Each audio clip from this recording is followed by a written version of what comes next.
So we're going to take a look at what's going on with the Knicks lineup, because this season, our defense is not as lit as last year. And something's just not sitting right with us because things are kind of looking off. Mama's cooking and spices is in my goddamn ear. It's like she done reached down and rubbed some cayenne pepper on the back of my ear. And it's just something ain't sitting right. Now I know it's only the start of the season, but what the hell is going on here with some of our defensive assignments, especially in the past couple of games? We see OG Anunoby when we went up against the Raptors looking like Vince Carter. Miles Turner was looking like Stephen Curry, shooting threes from every angle. What's up with that? And then Ricky Rubio, he came all the way from the depths of hell in Cleveland. I didn't even know he was still in the league. This guy was looking like Stephen Curry also, just having career highs against the Knicks. And we just got to look, in the past few games, the starters actually have gotten outperformed by the Knicks bench in quite a few games, man. We talking about the win against the Pacers, against the Raptors, the Hornets, the Bucks. Both times when we won and we lost, the bench pretty much outperformed the starters. And to my fellow Knicks fans that are not in the know, the Knicks starters have actually gotten outscored by opponents completely. And just overall as a squad, we're at the very bottom of the league in allowing opponents to make threes. And also just allowing points per possession. When the hell did we fall from grace, especially when our defense was one of our catalysts last season? Now for sure, it's not a secret that Kemba Walker is definitely our weakest link on defense. And just looking at his minutes, they've been pretty spotty. It seems like his limit has been actually 30 minutes in a game. But the next game, he'll definitely play like 18 to 20 minutes. But Kemba Walker this year, he doesn't get to the line as much. And he's pretty much a spot-up three-point shooter or just a spot-up jump shooter. So we got to take a look at his knee. I know it's just the beginning of the season and he's still coming off that injury, but just the combination of him and Evan Fournier being the new pieces of the squad. If their shooting isn't on point, historically, defensively, these guys are not it. And with the starters defensively lacking and not too many changes from last year within the roster, we got to look at these two guys. And this is where the politics of the league salaries come in. Because remember, we got to take a look back at the Boston Celtics with the Gordon Hayward situation after he came off that injury. Remember, he was getting paid over $20 million a year, just like Evan Fournier is. But they wanted Hayward to start and get heavy minutes, even though it was obvious, especially in that bubble, that when Hayward played, the Boston Celtics starters overall performed worse, especially Tatum and Jaylen Brown. It was easy for them to blame Kyrie, but that Gordon Hayward situation was lingering over their heads, especially due to the fact that ownership looked at it as, we're paying him a lot of money, we need to see him put in work. And I'm wondering if the same thing is playing out here with the Knicks, because it's obvious that they could look at Evan Fournier and actually have him come off the bench. But then again, the politics of his salary, which he's the second highest paid player on the team, certain people, especially front office people like Leon Rose and ownership, is going to look at it as, hey, we're paying him $20 million a year. Why is he coming off the bench and only playing about 25 minutes a game? That may actually make Leon Rose look bad. So there might be pressure coming down from certain executives onto the team and coach to make sure that Evan Fournier is playing and showing that he's worth the money that they signed him for. That's why the Knicks matchup against the Pacers was very interesting, because Thibs did a combination between the bench and the starters in that fourth quarter, in which the Pacers scored no baskets in the last 7 minutes and shot only 4 free throws. That means that defense was immaculate. Only 4 free throws in the fourth quarter for the Pacers. Knicks was definitely doing their thing, but if you notice, Kemba Walker was not even starting. See, Thibs has to pull one of these guys out, either Kemba or Evan Fournier. And the politics is telling you, Evan making that 20 mil, he got to be on that court.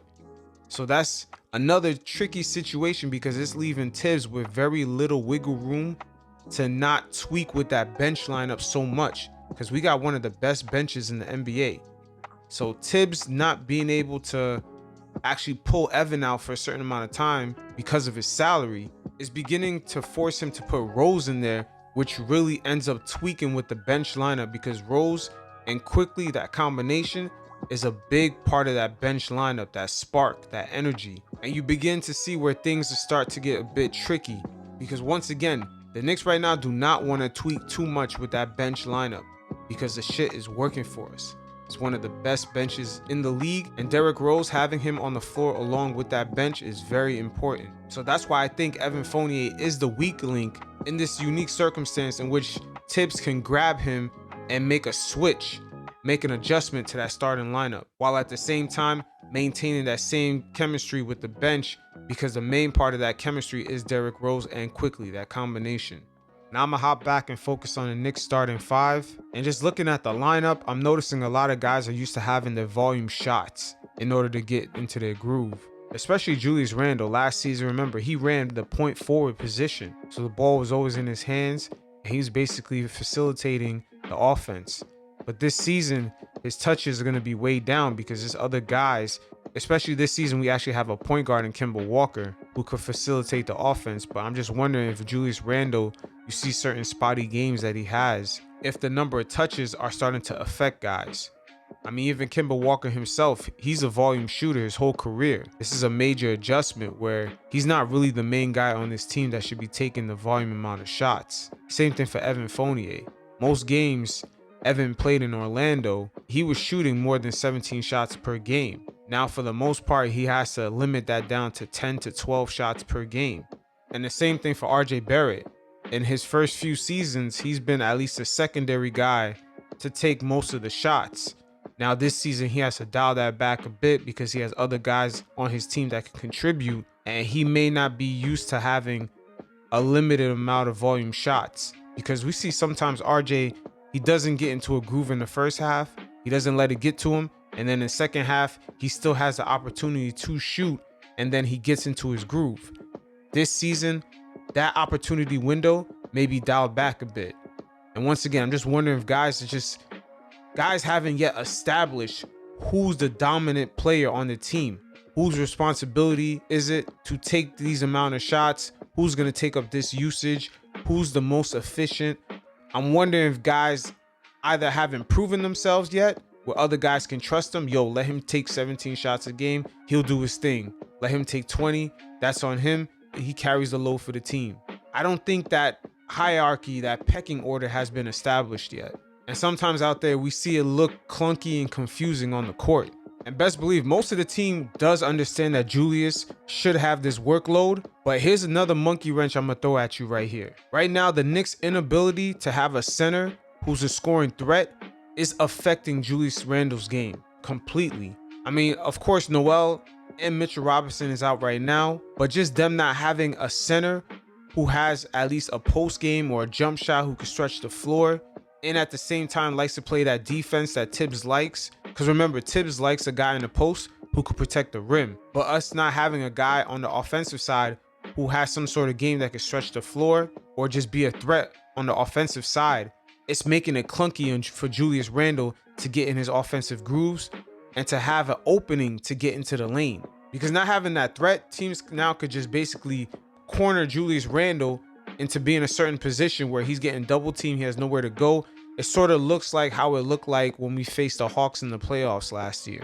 Just imagine Julius Randle's game, how much it will open up if we had a stretch five. See, if that becomes the case, then the Knicks going up against teams like the Indiana Pacers, who have Miles Turner, who's a defensive presence at the rim, that will no longer be a problem, because now we'll have a stretch five that could pull him out and allow Julius to attack the rim or get his jump shots off, or he doesn't have to get double teamed as much anymore or forced into the corner. Once again, we only see problems with Julius Randle tend to exist when we go up against teams that kind of have defensive presence in the paint. Teams that tend to have a strong shot blocking center, or just maybe a power forward that's a defensive presence. We see the Knicks have major issues going up against teams that kind of have that archetype down low.